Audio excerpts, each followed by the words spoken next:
All right, hello and welcome to another Drive With Me conversation. Today, I actually wanted to talk about the Odyssey, the movie by Christopher Nolan, and that is largely because I was finally just able to see it with my wife yesterday. And so this is like August 12th when I'm recording this. It will probably come out, like the video will likely be released on YouTube within the next week or two. And so this will be pretty late. I'm fully aware of that. This is not some putting screening or something like that, right? I am very aware of that. However, the movie was friggin' awesome. And I wanted to talk about it and then also kind of my thoughts on the movie industry as a whole, kind of what it says about where we're at as a culture and a society, and just some kind of tangential stuff like that isn't directly related to the movie. So if you're wanting a review, I'll give you just like fair warning, this is not one of those. This is just kind of a rambling set of thoughts that starts with the fact that I saw the Odyssey, right? So with that out of the way, the movie was friggin' amazing. It really was, like I just said, right? So Christopher Nolan is obviously one of the few directors of our age that can pull off this kind of film and this kind of cast. And I went in not necessarily expecting a huge amount out of certain actors. Like I was not convinced that Matt Damon was necessarily going to be a great Odysseus. Back in college during an English literature class, I actually read the Iliad and the Odyssey. Actually, I think it was a two-parter. I think in one we read the Iliad and the next one we read the Odyssey. And realistically, I did not read the entire thing, but I read enough to have a general understanding of it. Same thing with like the Epic of Gilgamesh and other stuff that you have to do in English lit classes. So I had some understanding and memory of what was going on, because you're talking 10 plus years ago since I read this material. But I had a general understanding of what it was that I was going to walk into in regards to the story. And I had heard that it was good, but I wasn't sure if that was just from the perspective of someone that had maybe never really been exposed to the material before, or if I would actually be able to enjoy it and not see like, well, that didn't happen in the books, or that's not how that went down, or wow, that's a modern reinterpretation of it, or whatever the case may be. And I didn't feel that way at all. And maybe it's just because it's been so long, but nothing stood out to me at all as like, oh, that was very overtly against the spirit of what the story was telling. And I thought it was really well done. And you took something that is technically a sequel in literature, right? The Odyssey follows the Iliad, which is the story of the Trojan War, because in its original Greek name for the city of Troy was Ilos, right? And so you have the Iliad, which is the story of the fall of Troy. And then you have the Odyssey, that is the story of Odysseus's journey home. And my God, it was very well done. And so Nolan was able to balance telling the backstory of what happened ultimately in the Iliad, while also explaining and showing what happened and cutting back and forth appropriately throughout his journey home. And I really liked that there was a lot of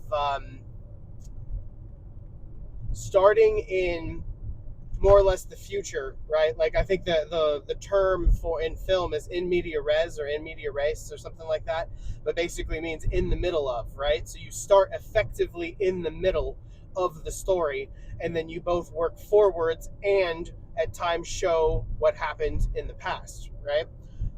And that's exactly what Nolan does with this film, and I think that was very much the right way to handle it.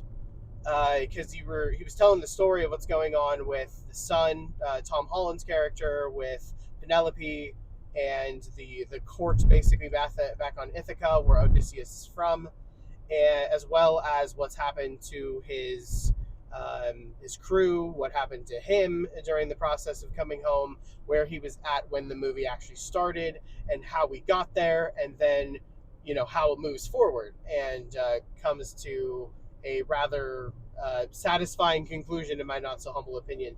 And one thing I noticed was there were a lot of similarities that I hadn't really quite picked up on before, but clearly a lot of influence on a number of works of Western literature and just world literature since these stories became widely known. So, for example, one that stood out was The Lord of the Rings, right? Like, in the end, not to spoil anything, but there's characters that go into exile and they basically leave, right?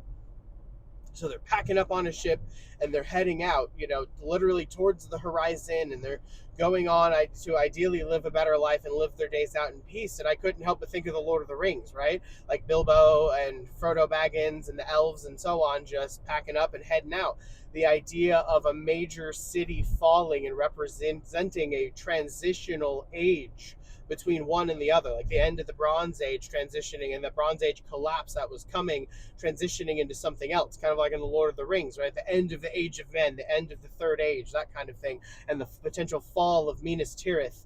And obviously it's a different perspective, but even in that, right, like these fantasy epics that are written thousands of years after the story of the Iliad and the Odyssey were originally told, we're still having and seeing these major influences, and I love that. I think that was amazing. It's a really cool, like, cultural through line between one culturally impactful, like, epics, or two, I guess, in the case, the duology of the Iliad and the Odyssey, combined with the trilogy of the Lord of the Rings. And there are others. That was just one that really stood out as obvious, but you see it all over the place. And the archetype of Odysseus, and the complicated nature of his personality and what he does and the decision that he makes and the kind of the really difficult position that he's put in, and then what he sees as a result of his own actions, what he allows functionally to take place, and then the guilt that he experiences and all of that.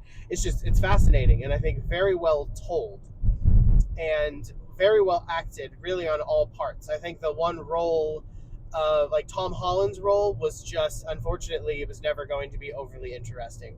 But I think he did as good of a job as he could with that particular set, because it's basically his son looking for purpose, looking for, his reason for being, his heritage, the legacy that he's moving forward, and why, all while in the process of trying to hold on to what he has. So he's trying to understand the past while also grappling with the requirements of the future and surviving the present all at the same time.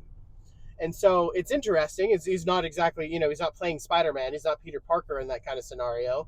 He was fairly physically capable, but not necessarily like an expert, combatant or what have you. But he doesn't need to be. And that's kind of the point, is a lot of the movie is about passing the torch to another generation, moving the world from one age to another, and moving the needle on corruption and greed and everything that led up to the Trojan War, and paying for the sins of that reality, and then passing that torch on to the next generation to build something better, hopefully.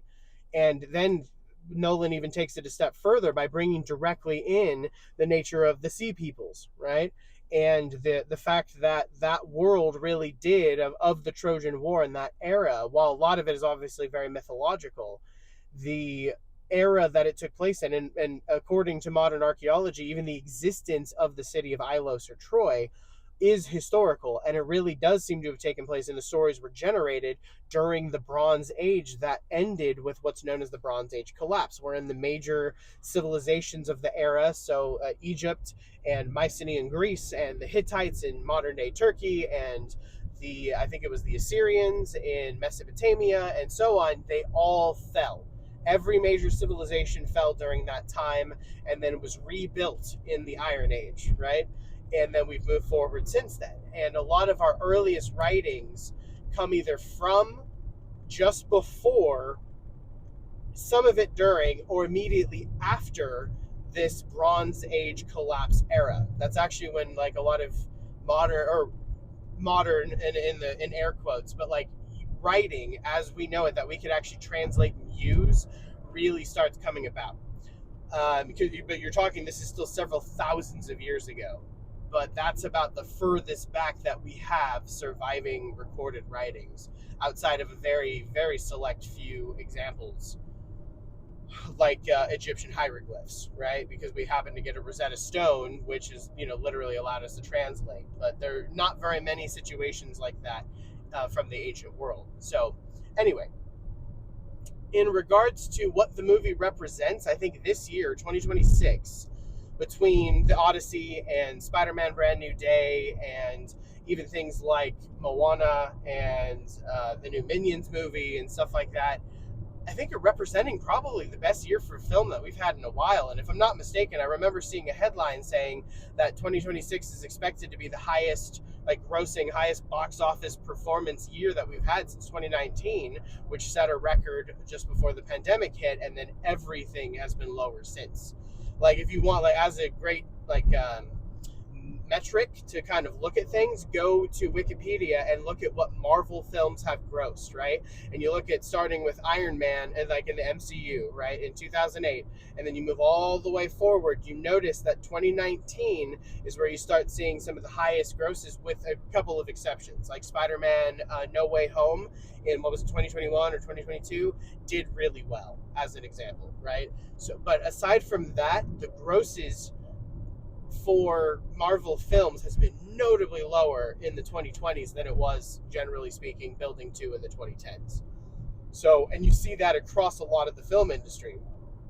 And there's a lot of complaints, from myself included, that much of modern Hollywood and its output, they're tentpole franchises. A lot of it has moved towards animation, kind of less expensive, more almost slapstick comedy, DreamWorks style animation that can be really funny, but I think we've in many cases overdone it. It's maybe a little overused, and you still have some big hits, the Super Mario movies and Minions, Despicable Me. You have, like, they're even making a Shrek 5. There's even a Toy Story 5 now, which actually was better than I expected,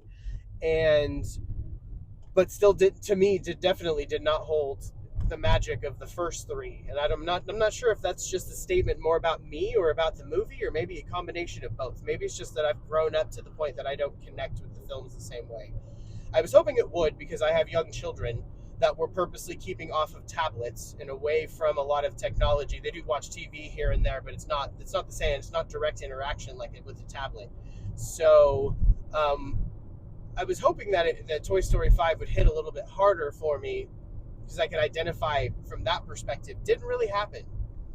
But it was still good. I still enjoyed it. There just was a little bit of an emotional, like, that's it? Like, it's kind of meh, right? It's kind of what I walked out feeling like.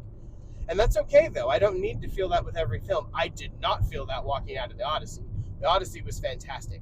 So with all these complaints about big franchise tentpole films and getting multiple sequels, like with a Shrek 5 and a Toy Story 5 and so on, and a Spider-Man with Tom Holland 4, but overall, what is this, 7? Because you had 3 Sam Raimi ones with Tobey Maguire, and then you had 2 Andrew Garfield, so that's 5. And then you have 4 from Tom Holland now, so you're talking 9 Spider-Man films, right? Official theatrical Spider-Man films that are live action. 9 of them. That's kind of crazy. But good, don't get me wrong, I still enjoy Spider-Man. I enjoyed Brand New Day. I did. However, it is also accurate to say that over the last several decades in particular, Hollywood has really moved more and more towards dependable tentpole franchises, and I'm seeing that same mindset really starting to infect video games, and that is really bugging me too, which kind of just leads to like this feedback loop of when I see it in film and I'm increasingly seeing it in video games, it makes me more irritated with the both of them, right?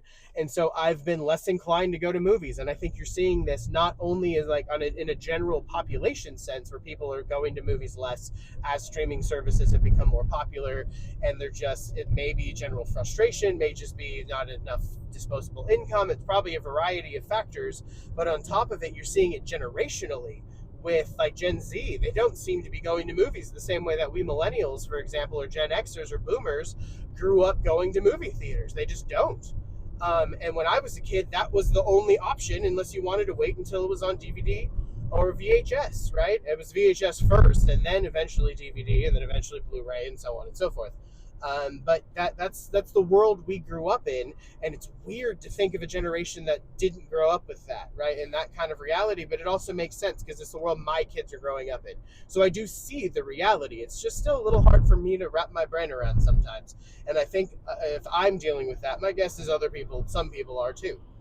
And so we're seeing a lot of transitional, elements in American society, whether it be to streaming, whether it be to digital video games and getting rid of physical discs, which is a whole separate issue that I've made actually a number of thoughts and comments about in several different videos now. But with film, I'm glad to see that we can still have kind of not independent, but one-off massive epics like the Odyssey, like Dunkirk, like Interstellar, like basically Christopher Nolan films, right? Or Tarantino films when you get Once Upon a Time in Hollywood or Kill Bill or what have you, right?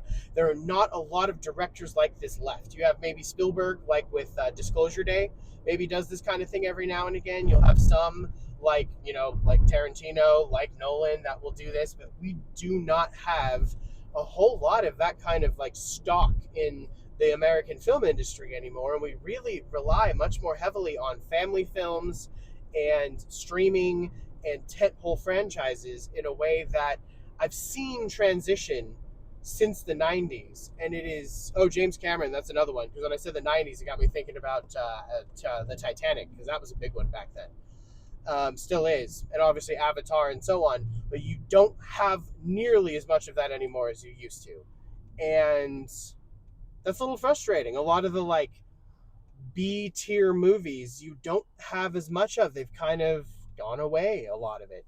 And maybe AI can help bring some of that back. Honestly, like in a weird way, I'm not an AI fan, but in a weird way, AI may help lower budget film directors produce higher quality content, like for filtering, for editing, for special effects, etc. It might be able, I honestly don't know, I'm not a filmmaker, so I don't know how that works, but maybe those tools could actually be useful for helping revitalize to a degree the industry a little bit, instead of making it so incredibly expensive just to get into it and to produce a theatrical or regular film.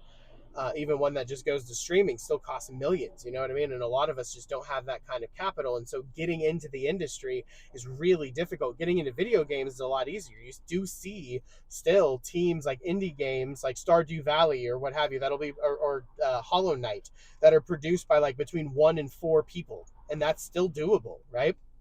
You're primarily doing like 2D games that look like they were out of the 90s, but nonetheless, you can still do it. And increasingly, video gaming has really gotten incredibly expensive to produce on the AAA side.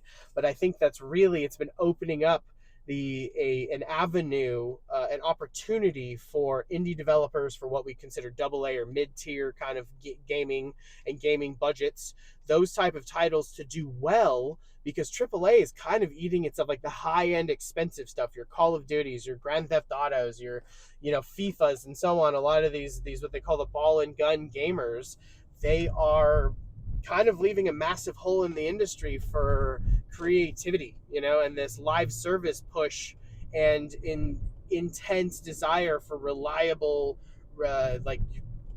major AAA franchise releases is creating an environment that a lot of us are kind of like with movies. We're getting kind of tired of it. It's not having the same impact, and we want something different. And so it's nice to see that video games has that alternative and that indie scene. Film hasn't really had that, so I would like to see. I mean, it does technically. There are independent filmmakers and so on, but they are far less common and far less impactful, as far as I can tell, than the equivalent in the gaming industry. And I'd really like to see that change. That may be one of the few things that AI can actually bring that seems pretty near-term positive for the industry. But however, my strong concern, and I think a lot of others, is that it may produce a whole lot more negative at the same time, or in spite of it, or what have you, just by nature of how many layoffs and so on we're likely to see, and how many writers are going to not be getting jobs, and VFX studios that are going to be paid even less because, oh, you can just do the same thing with AI now, and so on, right? So there's probably going to be a lot of negative fallout there, likely already is starting to be quite a bit. But it would be good to see more future Christopher Nolans and Tarantinos that have the opportunity to do things that right now they are just locked out of because of the cost of getting in and the difficulty of breaking into that market. In much this way that you have a computer and some coding knowledge, you can technically just make a video game. You can technically just grab a camera and make a film, but it's a little bit more complicated than that to get any kind of funding and release it onto a platform and so on. You can just self-publish a game on Steam for relatively inexpensively. You know what I mean? Like, it's orders of magnitude less expensive to produce a video game, a simple video game, than it is to produce a simple movie. And that probably is not entirely going away, because you're talking about a digital product versus one that needs to be actively filmed. Unless you're creating animation, then that's a separate thing. But ultimately, I hope that it represents the Odyssey and its success represents a change in what consumers are wanting and willing to spend their time and money on. And while Christopher Nolan is a bankable director, I do hope that the success of a film like The Odyssey helps open up studios' minds and potential investors' eyes to be willing to take a little bit more risk on non-traditional storytelling or epics or what have you that may not seem custom made for the silver screen. And we'll see if maybe we get a new generation of maverick, film directors that help continue to challenge the status quo of the industry, to challenge our expectations of society and our cultural values, to force us to be introspective, which the Odyssey did. I think it said a lot about modern society and modern America and the people that lead us. It definitely did not escape my notice that Agamemnon, the leader of the Greek forces, did seem to have a certain arrogance and iron will and greed that is definitely not uncommon to see in our own world today, and could probably be compared to a number of modern personalities that are notable figures today. So I think overall, films like this are good for us. They are a way for society to speak to ourselves, a way of us having our conversations, a meaningful conversation with each other and us, ourselves as people, as a society, as a culture, as a nation. And I think it can be, in the long run, incredibly positive. So if you haven't seen it, definitely recommend it. But that was pretty much all I had today. So Odyssey, good movie. I think it says a lot about human nature and how much we have not changed as people despite all the technology and culture that has changed around us and infrastructure that we built out over time and so on. That ultimately we're all still human and we make the same kind of dumb mistakes and we tend to repeat. I believe it's Shakespeare that it's attributed to, but the statement that history doesn't actually repeat itself, but it sure does like to echo. Right? And that, I believe, is a very accurate way of describing it. That Odysseus is a character that feels real because we are still human, just living in a different reality set, but functionally still the exact same creature that existed thousands of years ago. Exact same type of life form, exact same humans, right? We have not ultimately changed very much. We've put on the thin veneer of civilization and convenience and ease of access to things and mass communication and so on, but ultimately we are still the same great apes that we've always been, and with all of our beauty and all of our flaws. It's good to keep that in mind and see that both these sins or mistakes and the triumphs of past generations can and likely will be experienced by us, and someday we will be the ancients that others are looking at, Lord willing, right? Like, if we are lucky enough to have civilization exist for another 3,000 years, what will they look back on and see from us?